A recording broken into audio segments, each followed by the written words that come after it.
আজকে ভিডিও করতে গিয়ে আমার ফোনটা পড়ে ভেঙে গেল। ভিডিওটা শেষ পর্যন্ত দেখতে থাকুন।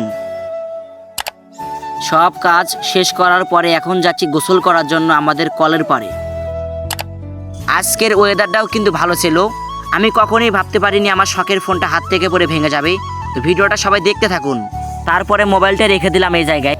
বালতিটা পানি দিয়ে ভালোভাবে পরিষ্কার করে নিলাম, নিয়ে কিন্তু টিউবকলের মাধ্যমে বালতির ভেতরে পানি ভরানো শুরু করলাম। যেহেতু আমরা গ্রাম অঞ্চলে থাকি, এখানে কিন্তু সেপটিক কলের ব্যবস্থা নেই শহরের মতো। আর আপনি আমার ভিডিও কোথা থেকে দেখতেছেন অবশ্যই একটা কমেন্ট করে যাবেন, যাতে আমি ভিডিও করতে আরও উৎসাহ পাই। আমার বালতিটাও কিন্তু ভরে গিয়েছে। তারপরে আমার গেঞ্জিটা খুলে নিচ্ছি। তারপরে গোসল করা শুরু করলাম পানি দিয়ে, ভালো করে কিন্তু পরিষ্কারভাবে গোসল করে নিচ্ছি। গোসল শেষ করে এখন যাচ্ছি কিছুক্ষণ দাঁড়ানোর জন্য রোদে।